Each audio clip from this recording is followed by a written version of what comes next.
Well, good evening, everybody. Lovely to see you on this call. I trust you are well and your blood pressure isn't too high. If it is a little bit high, we're going to have somebody that's on the call that has helped thousands of people all around the world with their blood pressure or hypertension. Someone that has had millions of views on social media, someone that really knows what he's talking about. Help me welcome Chris.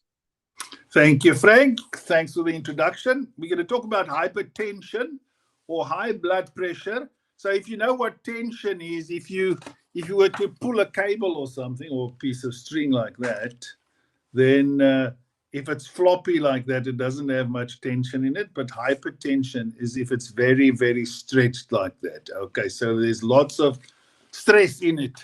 Hypertension, it's like a wire for a fence that's been pulled very, very tight. Okay, so high blood pressure, hypertension is the fancy word for it. So those are your veins and your arteries.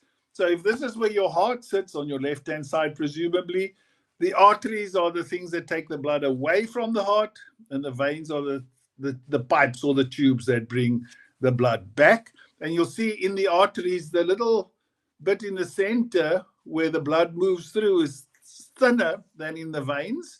So there are more muscles in your arteries than in your veins. And lots of people that go to medical school still keep insisting that there aren't any muscles in your veins. Well, they're wrong. There's just less of them than in your arteries. And they help to pump the blood around. So your calf muscles as well, they also help. So your heart will pump, and after that, your calf muscles pump. So the heart pumps the blood up and it drops in your body, and the calf muscles contract and push the blood up again. So if you get lots of cramps in your calf muscles, don't just think that you're having cramps, you're short on calcium or salt. Have them check out your heart as well. Okay, so these are the ranges, and the ranges have changed over time as well. Okay, but normal range today, the systolic is the upper number they give you, the diastolic is the lower number. So you're trying to aim for a blood pressure around 120 over 80. And I know it does increase with age. So you'll have the hypertension, pre-hypertension. High blood pressure is really from 140 to 160 upwards. And if you're really in a crisis, it's like 180 plus over 110. The worst one I've seen was 236 over 128. So, you can have extreme blood pressures, but the general formula at the moment for the world population is the upper number is your age plus 100. So let's say you're 50 years old, is a pretty good chance that your blood pressure will be 150 over 95 or something like that. Okay, so really, we're looking at a balance between calcium, magnesium, and sodium to get your blood pressure right. And I've just seen and read about it. There's actually, it's always been said that you should take less sodium or less table salt. So it's interesting.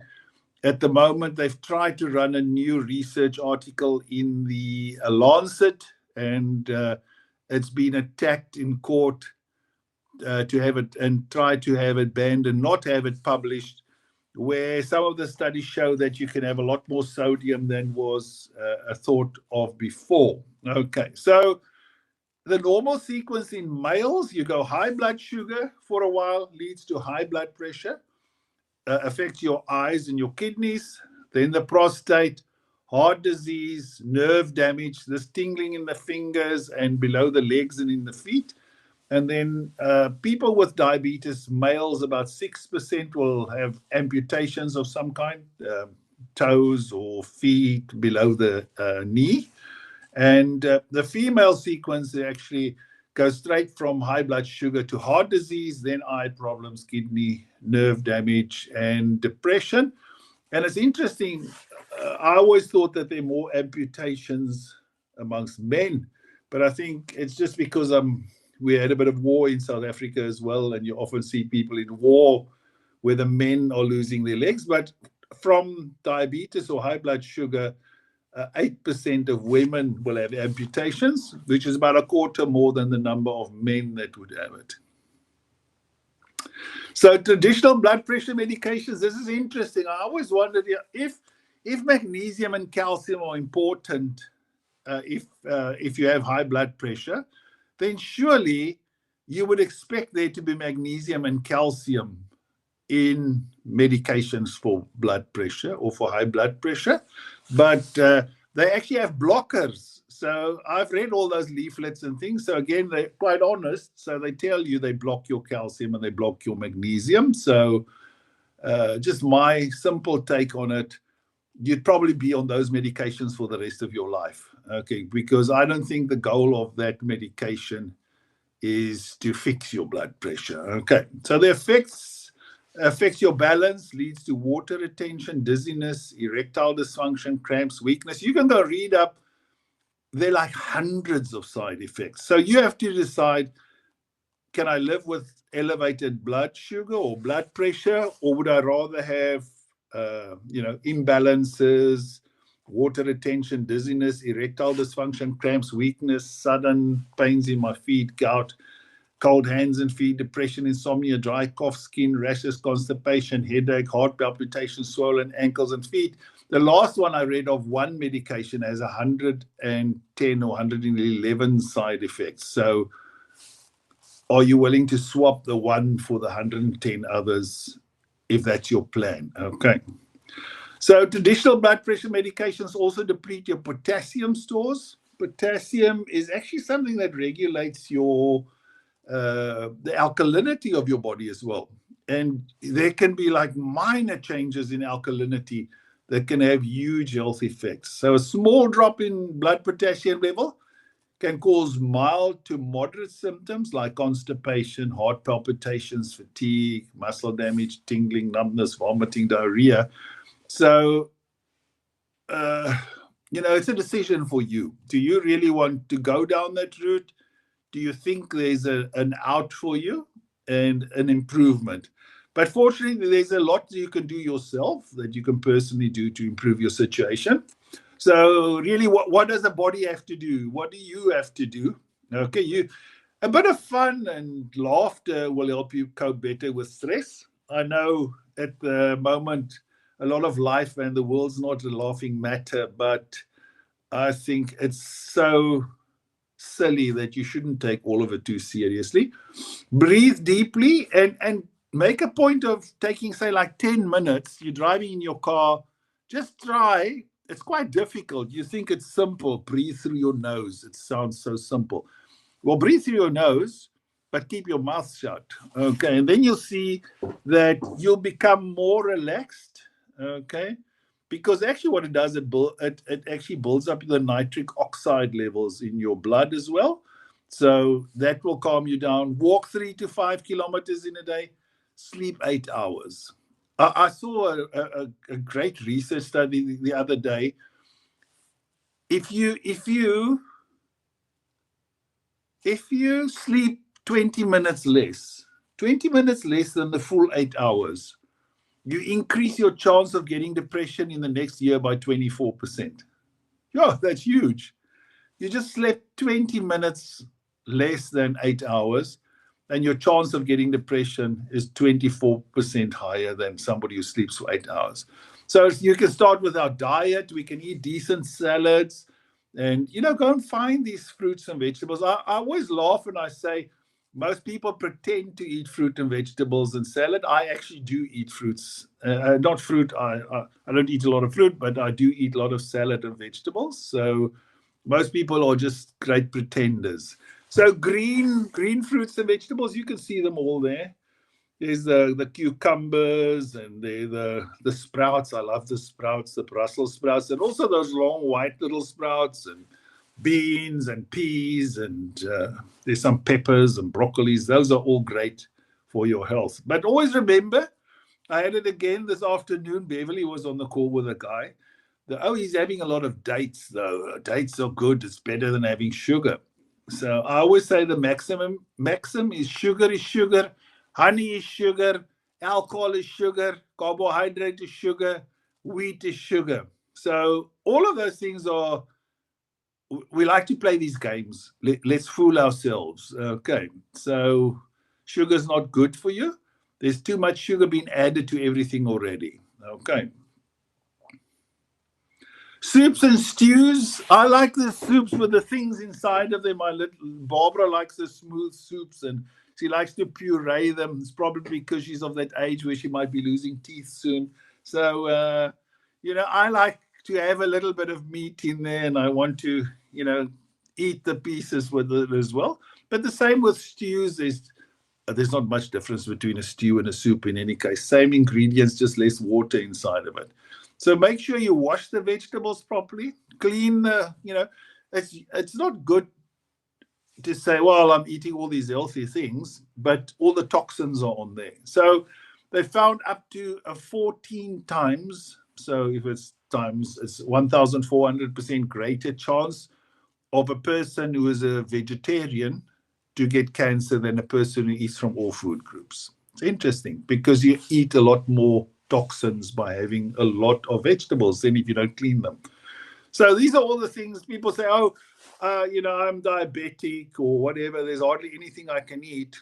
Well, the food that's good for diabetes is also good for blood pressure because you often first have high levels of sugar for a period of time before you develop the high blood pressure. So eggs and avos and cabbage and salmon, sea bass, those kind of things. Trout, we had some trout the other day. So eat more of the foods that are good for your blood pressure. Eat less or avoid the ones that are bad. And I mean, if you have to write an exam or for Who Wants to Be a Millionaire, name 10 foods that are bad for you, everybody will win the million. Everybody knows what the bad foods are. And yes, alcohol, smoking, less exercise. You all know the answers. It's the difference between knowing and doing.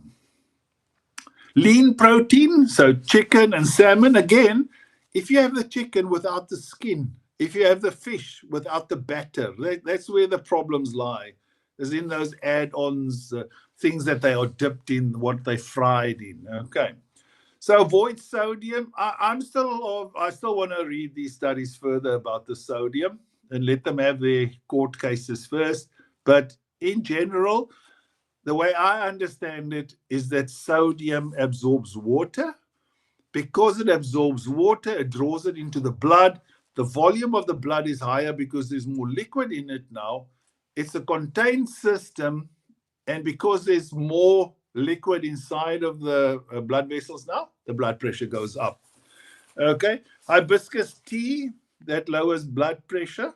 And then 2 to 3 liters of purified water per day. You can just boil the kettle and have the cold water tomorrow. Don't put it in the fridge, room temperature.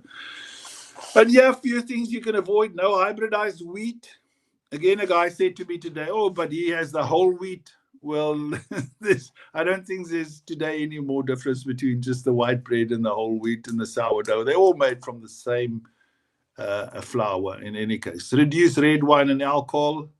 Too much red meat. Red meat is good for you, but you can get into gout and lots of acid by having too much of it as well. Avoid added processed sugars and then all these sauces and things, the ketchups and the mayos and the things. Just read on the bottles how much sugar and oils and fats and carbohydrates are added to them. So what about supplements? I eat healthy. I get all the nutrients from the food that I need. Well, over the last 50 years, at least, the soil depletion and the nutrient values of food have really plummeted. And it's like 60% less nutritious than it was 50 years ago. So they did a large study in the USA on 22,000 people. They couldn't find one person that gets 10 of the 59 nutrients that we should have every day. So not one got 10 even. So not one person even got 15% of the daily nutrients that we need. Okay. Yeah, I've spoken about the soil depletion already. This is I think it's the Finnish spinach study, where in those 50 years, the vitamin C has decreased by over 60%. So more than halved. Okay. And we probably need another 30 years on. So there's like probably 30% left of what your grandparents would have had. So currently 75% of adults profess to taking daily food supplements. a 2018 consumer study on dietary supplements. And they found that up to 96% of those sold in shops and pharmacies are either petroleum-based, genetically modified, or synthetics that have been shown to be harmful to human beings. So you read the study, you read the newspaper, and you think you're taking and buying the thing that they're talking about, but you're getting fooled by the rubbish being sold in the shop. If you don't believe me, you do believe Google. Just Google petroleum in my vitamins. And you can also go on YouTube and watch a video that says iron filings in my cereal. So one thing you can do for your health is just stop taking cereals. Your health will definitely improve. Okay. So these are the only supplements we recommend. We'll only recommend ones that are not genetically modified and that are based in nature and that are pharmaceutical grade nutraceuticals. It doesn't mean pharmaceutical that they are drugs. It's pharmaceutical the way they're produced and controlled. So they give you standardized doses every time and at the values put on the containers.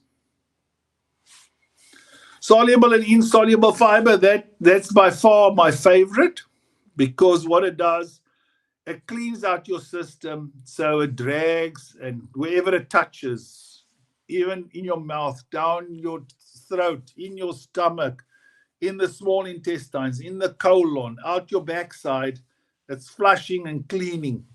This is like replacing the filters on your car, okay? And all of these substances in the fiber, both the soluble and the insoluble, come from fruit and vegetables, really. And they're found in wheat bran, vegetables, whole grains, lentils, peas, beans, seeds, and things like that. Enteric-coated garlic allium. So what that does, it gets released in your colon and up to the last 6 inches just before your rectum or your anus, and it cleans out the digestive tract. And so it's like a natural antibiotic. It will kill all of the bad things that shouldn't be in there. And what it does, remember we started off with the hypertension, that tightness, the tension in your arteries and your veins and your blood vessels. It just gives it a bit of relaxation. It makes the membranes more supple and has a bit more give. It's not as tight anymore. So that helps to reduce blood pressure.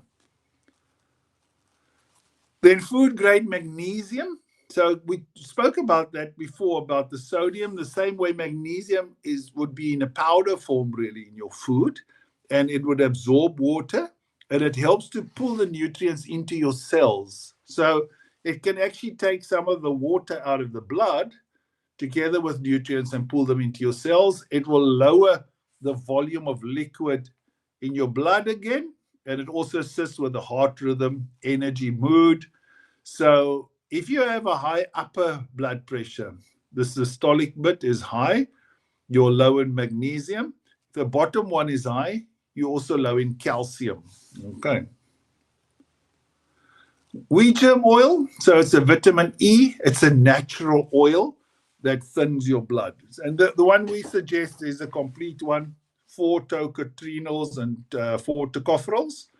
So it's an internal healer, and it inhibits the formation of plaque. Those are the sediments. You can find them in your teeth, on your tongue, in your throat, and inside your veins, arteries, and the digestive tract. And the wheat germ oil will also help to lower your bad cholesterol. CalMag, so that's a combination of calcium and magnesium. It helps with the beat of your heart. If your heart beats, it should really do about 60 beats per minute, something like this. 1, 2, 3, 4. And the magnesium helps with that push, and the calcium at the bottom helps when the heart is at rest. So the top figure of your blood pressure is when it's pushing. The bottom one is when your heart is resting. Okay, so a high diastolic, the bottom one, is indication that you're low in magnesium levels as well. Lipids and sterols, those are oils that have been processed out of our foods. So we no longer find them in our wheat, in our rice, in our bran, in our soy. So for shelf life. Now all of these kind of powders and flour and type of stuff can last much longer in the shops.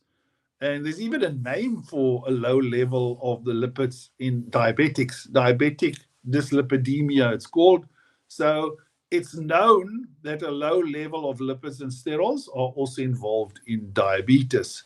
So phytosterols, phyto means that it fights and that it protects, lowers your cholesterol, reduces the risk of diabetes and coronary heart disease. It also makes cell membranes soft and permeable to let the nutrients into your cells, but also to open out to let the waste out of your cells. So it helps your body being more efficient in handling nutrients and getting rid of waste. Upbeat, remember I spoke about nitric oxide. So Upbeat, what it does, it also helps with that relaxation. It's actually a gas. Comes in a little sachet, you'll see on the bottom right there. And when you put it in water, you should really drink it within 2 to 3 minutes of putting it in the water, because you'll notice that there is a gas coming off and bubbles, and that's actually the nitric oxide. That will improve the blood flow, to get rid of the tension in the blood vessels. And it also increases oxygenation of the cells. That helps to widen the veins and the arteries. So thick hosepipe in your garden as opposed to the little one. The thin hosepipe, high blood pressure. The thick hosepipe, lower blood pressure. The 90-day blood pressure hack. There are only 3 things you need to know about blood pressure. The first thing that's important about blood pressure is the thickness of the pipe and the sediments in your veins and arteries. So quick idea, if I had a pipe or a vein this size, it's easy to blow through it. A smaller one gets more difficult. Smaller, you see my cheeks are going up, and then a very small one. So the smaller the size of the pipe, the more sediment in the arteries and the veins, the higher the blood pressure. Okay, so we'll sort that out. I'll give you the solution at the end. The second thing is the flexibility of the wall of the arteries and the veins. So this one, for instance, it's very hard. So when you put some water through there or you blow, you're blowing against the solid wall. Okay, but like in a balloon, the first time you blow up the balloon,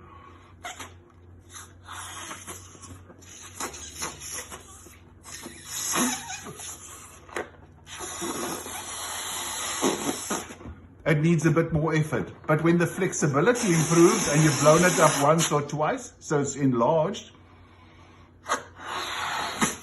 it's much easier to do it. So the flexibility of the wall is important. If it's solid, the pressure is high. If it's flexible, the pressure is low. This is a thin, fast-flowing river. That's a bigger dam, or where the river gets bigger. Lots of volume, low pressure. The third thing that's important for your blood pressure is the thickness of the blood itself, the blood that passes through the veins or the arteries. If it's thick and it's got lots of larger molecules as opposed to small molecules, the pressure will be higher, the pressure is lower. So you really have to decide, are you going to have blood that's thin, like water, a bit bigger and stickier, like oil, or like a syrup, or at worst case, like butter? And that is the reason why it's bad to drink cold drinks, because it freezes the fat in there. So what do you have to do? I'm going to show you a last one quickly. There's a bit of water. I put some olive oil in it. And you can see the olive oil is floating on the top. I can try and mix it up. Let's see what happens. It goes around for a little while and then it floats to the top again. So if you add a good oil or fat, this is actually coconut oil. I put some of it in. Fat washes fat. You clean bad fats and oils with good fats and oils. Have a look. Now it dissolves, the blood becomes thinner and it's easier to excrete and take this out of your system. So the solutions, the first solution for the thickness of the pipe, you have to scrape this rubbish off. This rubbish has to go out of your body.